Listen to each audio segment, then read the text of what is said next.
Great. So first of all, let me introduce myself. I'm Brandon McLeod. I'm the campus director for USF World on the Sarasota Manatee campus.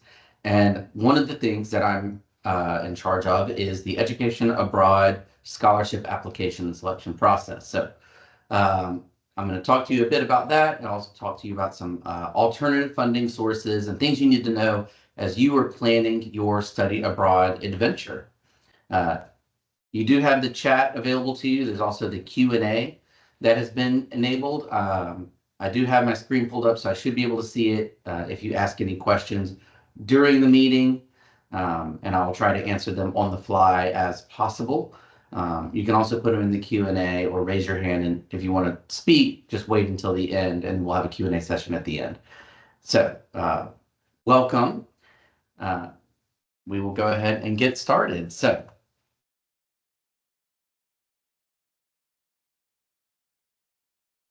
how to finance your study abroad. So the financial aid that you already have most likely can be applied to your study abroad program. So Pell Grants, Bright Futures, Florida Prepaid, all of those apply to our study abroad program. So that's faculty-led, which is also called direct enroll. Faculty-led exchange programs, that's when you go to another, and you are a student at another university for a full semester or a year. And affiliate, those are our study abroad provider companies. Those are like the red carpet experience. They have a lot of different add-ons and amenities that you can get to enhance your experience. So, the faculty-led is what most students do. So we have about 45 faculty-led programs each year in about 25 different locations around the world. That's what you go with a USF faculty member. And then the exchange, I already explained, an affiliate. So those companies, they're in over 100 locations around the world.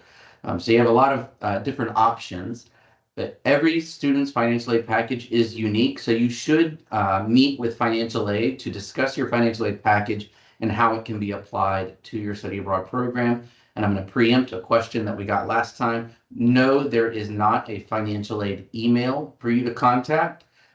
You'll need to go in and meet with them. But financial aid does have a great tool. It's called the Study Abroad Predictor. I have a link for it later in the presentation. And I will share this presentation in the chat, so you have access to it, to all the links that are in there. It's called the Study Abroad Financial Aid Predictor. So you go in and you select which semester you'll be studying abroad, and then what type of program you're going on, whether it's faculty, which is also called direct, affiliate, or exchange. You'll select that, and then it'll tell you which study abroad packages should be applicable to your study abroad program. And I just saw a comment came up in the chat asking about VA benefits. It depends. So you will need to talk to your Veteran Success advisor on your campus to see if your VA benefits can be applied to the study abroad program. It depends. It's a little bit tricky with VA. It's very complicated. And so I'm not an expert on that side, so you will need to talk to your VA advisor. Plan ahead and save. So the Office of Financial Aid does have the Bull-to-Bull peer financial advising program. They can help you figure out how to set up a savings plan and other methods you can use to save money up to help pay for your study abroad program. And then, of course, what most people want to learn about are scholarships. So where to find scholarships? So your college or your department may have scholarships available to you. I know for a fact that MUMA has scholarships available. College of Education has scholarships available. Honors has scholarships available. I believe this year it is 50% of the program cost for Pell eligible students or Pell receiving students, and then 25% of the program cost for non-Pell eligible students. So that's a pretty huge scholarship. But your department may have a scholarship as well. Check out the Office of National Scholars. I'm not sure if Lauren was able to make this call, but if she is, welcome, Lauren. So Lauren Roberts is the Gilman Scholarship Advisor, and she does an incredible job. So if you are Gilman eligible, and that means you are a Pell Grant recipient, you are a U.S. citizen, and you will be studying abroad before you graduate, you are eligible for the Gilman Scholarship, and you absolutely do need to be applying for it. It's not too late for summer. You can still apply for the March cycle. So there's a deadline in March that you can apply to summer 2025 study abroad, or fall 2025, and I think maybe spring 2026. Lauren would know better than me. But yeah, the deadline is in March, but you will need to write 3 different essays. Lauren will help you craft those. So she'll help you brainstorm and come up with the best way of telling your story to give you the highest chance of receiving the Gilman Scholarship. And she's so good at what she does. Last year, USF received recognition because we had more Gilman Scholarship recipients than any university in the country. That's how good she is at her job. So you're in good hands, and you absolutely should be applying for the Gilman if you are eligible. I see Joelle has asked, is it too late to apply for the upcoming spring? For the Gilman, I believe it is. I believe the deadline for the spring was October 10th. But that doesn't mean you're not eligible to apply for other scholarships, which we'll talk about. That's just the Gilman. But reach out to Lauren Roberts. She can give you the most up-to-date advice on that. Research local, national, and international scholarships. There are loads of different service, philanthropic, fraternal, academic, and community organizations that have scholarships available to you. I have some of them listed, but there's no way for me to have a comprehensive list. So you'll have to do some of the legwork on your own and find scholarships that you are eligible for, and that, you know, there are groups out there. So for example, if you are from the Sarasota Manatee area and you are traveling abroad to Italy, there is a scholarship from the Sarasota Italian Cultural Events Group. It's a social club focused on Italy, and they give about $1,000, or they give $1,000 to about 3 or 4 students each summer.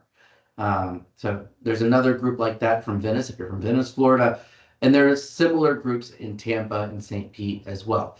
There are also groups like Phi Kappa Phi, Phi Beta Delta, Omicron Delta Kappa, Gamma Beta Phi, and other fraternal and academic organizations that have scholarships specifically for studying abroad. So if you are in any of those groups, make sure you're doing your due diligence and seeing if they have scholarships available.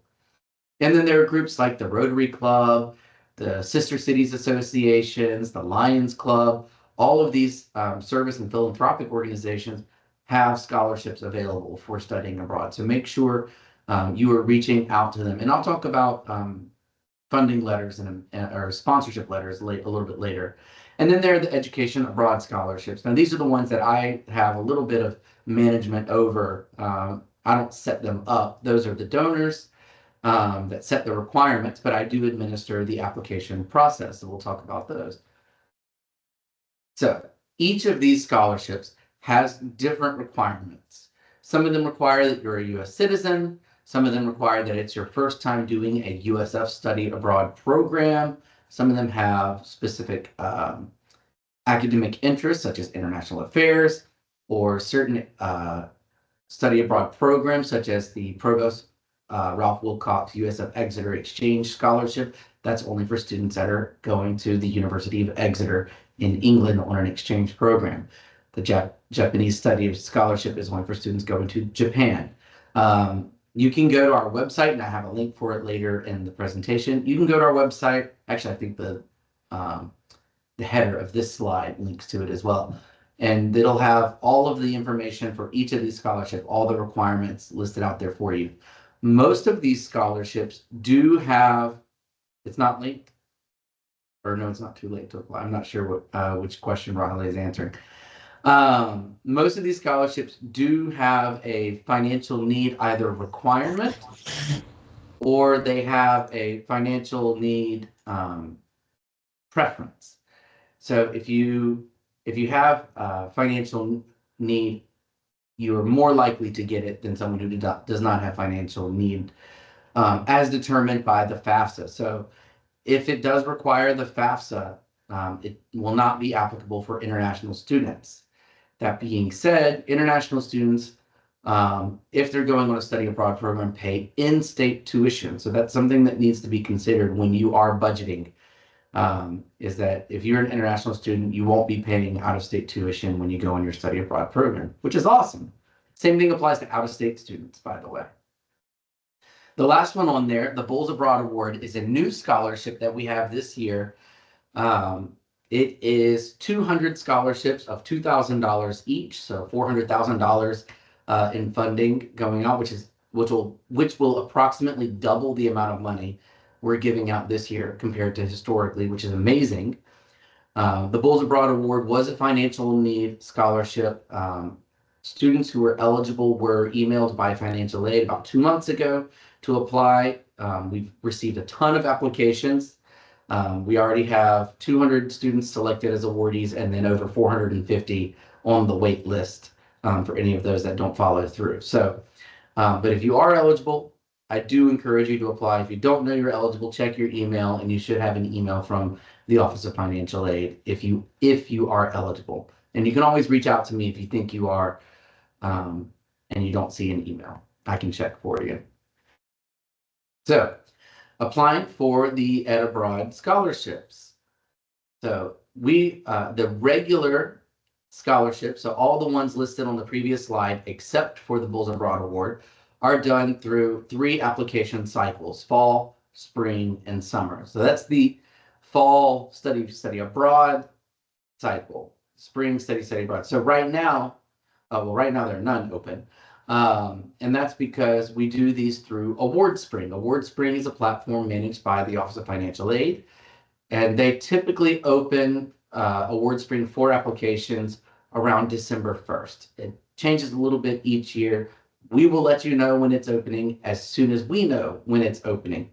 So the spring application cycle will open up around December 1st. I have these deadlines on the next slide. And so will the summer. Spring will end mid-December, and the summer one will end at the end of January. It's one huge application. It'll take you probably 2 hours to complete because it's for almost every scholarship at the university, not just the study abroad scholarships. For the study abroad one, you will have to do a 500-word statement of intent, talking about how this will help your personal, academic, and professional goals.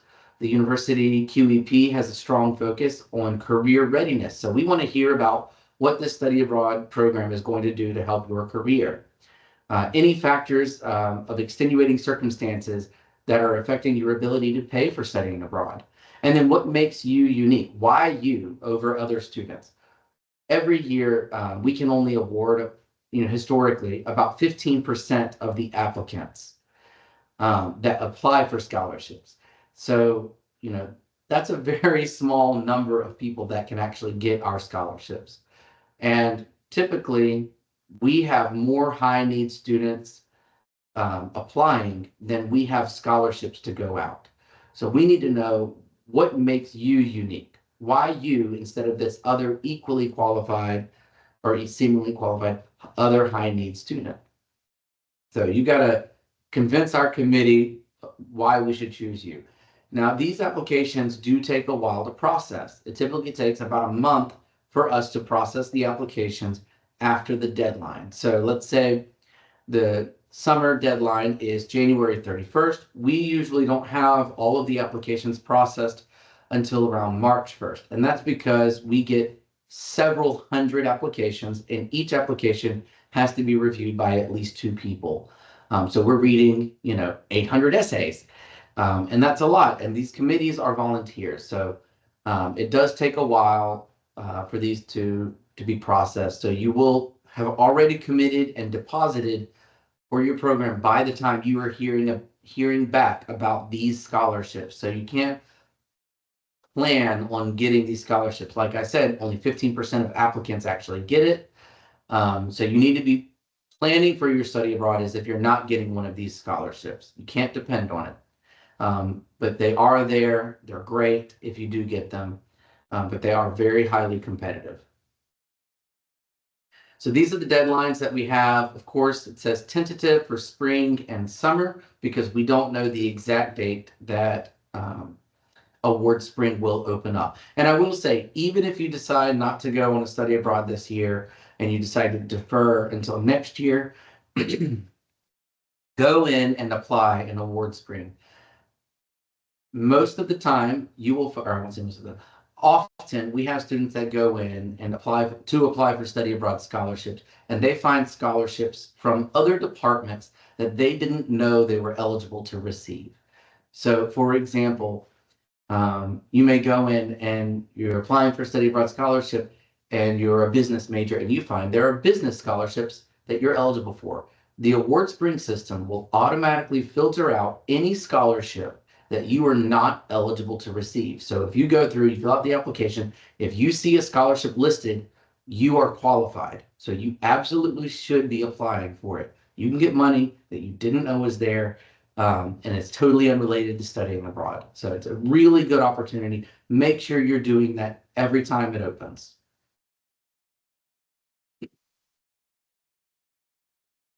So some key websites that you should be looking at: the Study Abroad Financial Aid Predictor, which I mentioned just a few minutes ago. You can get to it through that link or that QR. But like I said, I will be sharing this in the chat so you don't have to feel the need to get your phone out really quickly. And then our additional funding resources. Now, this is the living document. I add to this anytime I find new sources of funding. But there are a lot of different ones on there, and I will be showing a list of some of those in just a moment. So make sure you're checking out the additional funding sources. So thinking beyond scholarships, you may want to try crowdfunding. Crowdfunding has, been pretty popular for about 20 years now through websites like GoFundMe. There is one specifically for traveling abroad called Fund My Travel. I don't know students that have used these. In fact, I didn't even know about Fund My Travel until recently. If you use it, let me know how it goes. I want to know. I can't endorse either of these websites. They're not part of USF, but whatever you need to do to fund your study abroad, I'm sure you're going to be doing it. Write a sponsorship letter. A lot of businesses, especially larger corporations, have what they call community responsibility or social responsibility units, where they are looking for opportunities to support the communities that they are in. So, for example, if you're in Sarasota, I'm in Sarasota, so I know a lot of Sarasota stuff. If you're in Sarasota, the Tervis corporate headquarters and original factory is here. They have a corporate social responsibility unit. They may wish to sponsor your study abroad program. So I have an example of a sponsorship letter linked in there, but make sure you're offering something in return.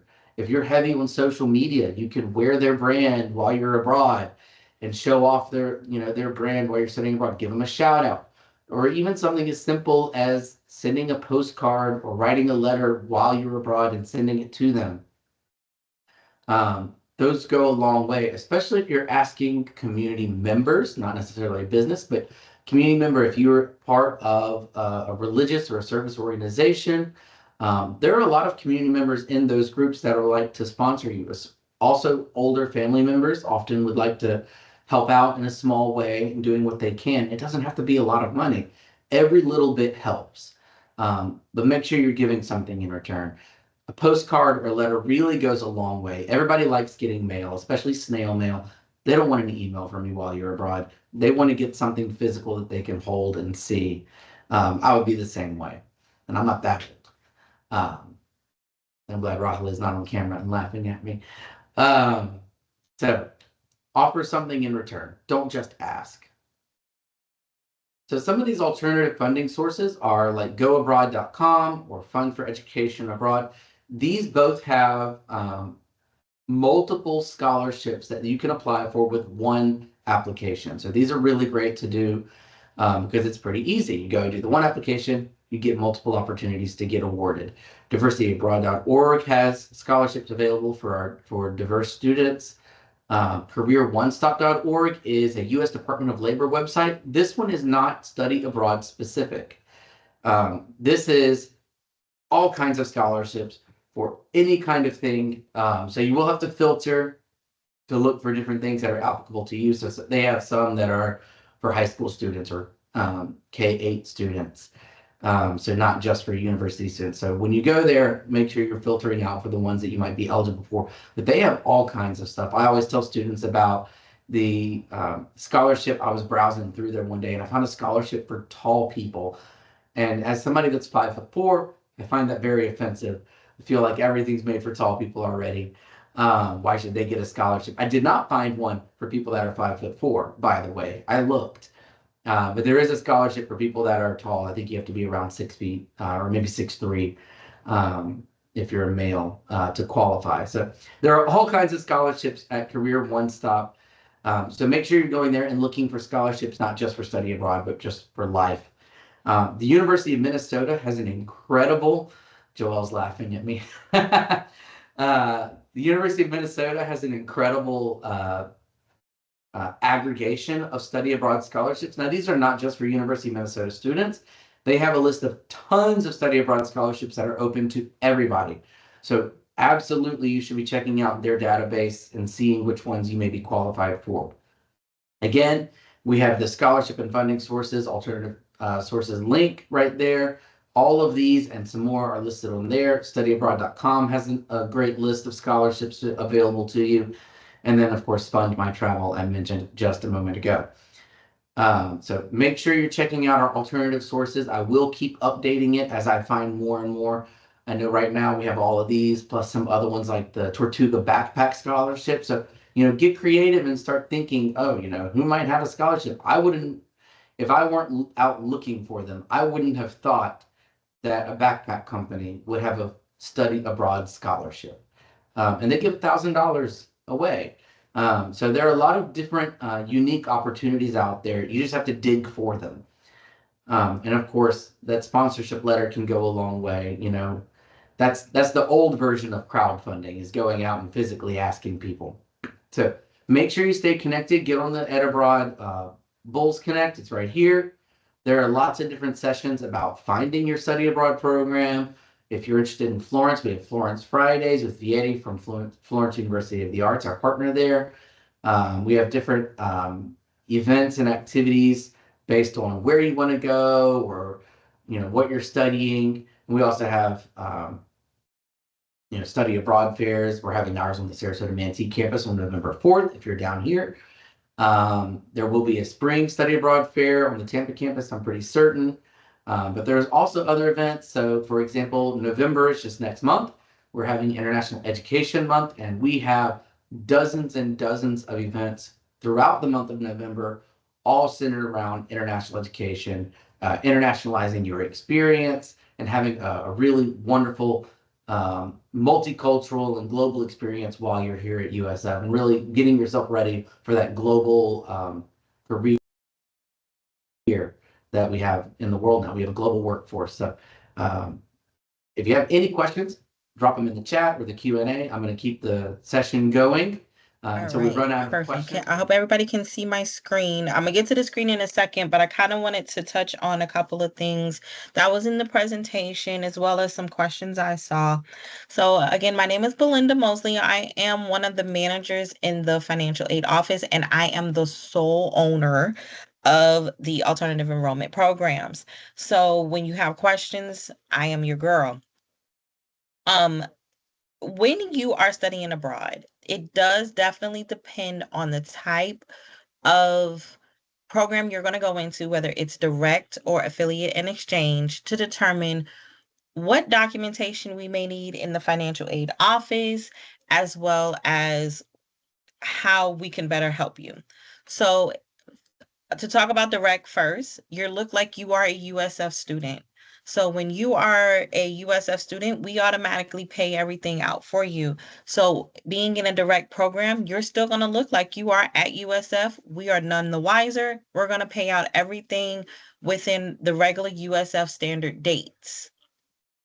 Anything on your account, and this goes for any program, whether it's affiliate or direct or exchange, anything on your actual account for the most part is eligible for funding. So if you get Pell Grant, if you get Bright Futures, if you have loans, if you have those scholarships, anything on your account, grants, including state grants, all of that can pay out for study abroad. When you are in an exchange or an affiliate program, those will pay out, but they pay out differently. We cannot pay those until we receive enrollment verification, and there's a whole process for that. Um, with an affiliate or an exchange program, I would advise you to visit either the Education Abroad office or financial aid, because we definitely send the paperwork over to them as well. We have what's called a study abroad contract that any student who wants to do affiliate or exchange must complete for the financial aid office. Now, we know that there's plenty of paperwork that you guys fill out, but we need that for our office. So you would fill that form out. This basically lets us know that you're going to be studying abroad. So even if your program may not start for a while, but you know you're going to go, I advise you to go ahead and fill it out, because it helps you in the long run, especially when it comes to some of your aid. Because we don't know when you're in an affiliate or an exchange program until you let us know. And the one thing I do not want is for you to lose out on funding because we removed it thinking that you're not enrolled. So immediately when you know, let us know so we can give you that form so that you can fill it out, so that some of that aid that may be on a first come, first serve basis can remain on your account. When you leave and you go abroad, you are to then send us what's called an enrollment verification. And then at that point, when we have that study abroad contract and the enrollment verification, we will then be able to process your funding. So then we will be able to actually pay you. So first things first is, if you wondering where, I saw a question of where that form is, I did open up our page. If you click on forms and the 24-25 forms, if you go to the S section here, there is also here for study abroad contract. So if you either know you're going and you want to go ahead and print it out to get it started, or if you don't know you're going yet, but you still want to see what it looks like, here it is. It is a three-parter, and this sometimes can be the most strenuous of the process, because you have to fill out your section. The Education Abroad has a section that they also must fill out, and then this has to come from your academic advisor. So they must also fill this out for us, because we cannot pay for courses that are not a part of your degree program. So we want to make sure that anything that we're paying for, your academic advisor says, yes, these are good to go. When you are looking at your awards, because you have not started the program yet, and this is again for the exchange and affiliate, you're going to see maybe the bill on one side and your awarding is going to be on another side. So because billing is done with student accounts, you won't actually see your awards unless you go on the financial aid side and click on financial aid to process those awards. Oh, sorry, let me go back because it just stopped sharing, but I'll keep talking while I bring it back up. Also, we touched on over awards and the ability to, we cannot over award you. We cannot pay you more than that cost of attendance. So a lot of times on your awards, you're going to see something that says cost of attendance. I tell students to basically think of this as their budget. We can't award you over that budget. The beauty of being study abroad, however, is that if you contact the financial aid office and let them know, hey, I'm studying abroad and my budget, I need more money. I cannot go abroad because you guys took away some of my grants. I have some more grants that I'm able to get. We have what's called a budget adjustment just for study abroad. It does look a little different when it comes to direct versus affiliate, but I'll let you guys know. Again, direct students do not need the study abroad contract. So all you would do is let us know that you're studying abroad. We will talk to you a little bit, give you the budget adjustment. You provide us with certain information, we can adjust your budget to a higher number. For my affiliate and exchange folks, we do need that study abroad contract on file before we do the budget adjustment for you, but then we can also adjust it. I want to make it clear though that the money is not extra money. It's just the money that you have, but we're able to offer you more. This also comes in handy for students who may use private loans, because if you're using a private lender and we've already awarded you everything for your finances through the federal government or through state grants or even the institution, now you have more room for a little bit more money for your education abroad. Also, with the awarding for Award Spring, it was put in a chat, but I just want to verbalize it. Award Spring is scheduled to open December 10th. So for you guys who are interested in looking and doing some of those applications, it should open up on the financial aids website on December 10th. Now, another thing I want you to kind of be aware of on our financial aid page, if you click on Know This and scroll down to the study abroad section here, it gives you a couple of things, just information, basic information that you need to know. This is the eligibility, of course, making sure that you are meeting what's called satisfactory academic progress, at least half time. And of course, the courses have to be in for your degree. We also have planning for study abroad, kind of goes over exchange, affiliate, direct.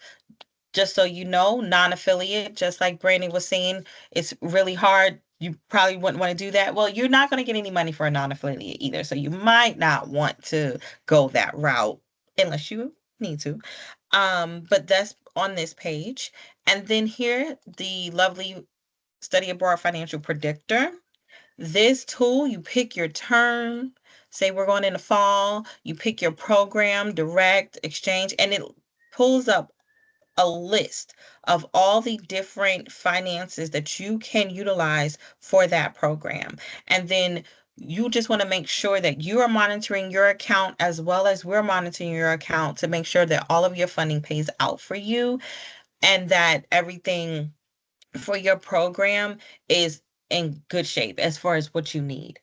The other good thing with our program is for you guys, there is a designated email that you can utilize, which comes directly to me. And so basically, I'm your contact. I'm your person that you would reach out to when it comes to any issues you're having with your study abroad and your finances, making sure you get all the paperwork in. Yes, you can upload it in your student self-service. However, if you email it, it comes directly to me. And that email, I will post it in the chat because I always it's FA Study Abroad at usf.edu, and I will post that in the chat for you guys. So that way, if you want to get started, and if you're an affiliate on an exchange program and you want to send me those study abroad contracts because you know you're going, we can start getting the paperwork started for you. I believe that's everything that I wanted to discuss. It's not a hard process. It can be tedious, I know, but that's why I'm here for you guys to try to make it a little easier for you. I do see a question.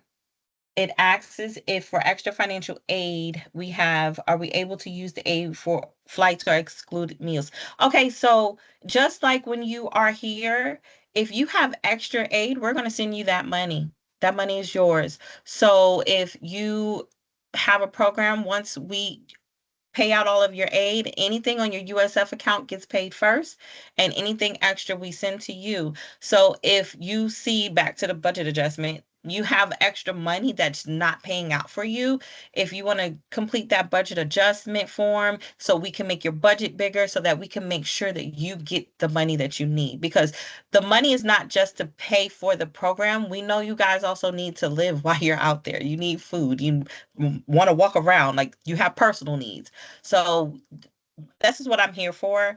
I want to make sure that everything that you guys need is available, of course, within scope of the items that you have. If you have any questions, please feel free to stop by the FA office. I will put all our information in this meeting chat. That way you can have it. You can call our number, you can stop by, or you can also email me. All right. Hey, Brandon, I'm giving it back to you. That's all I have.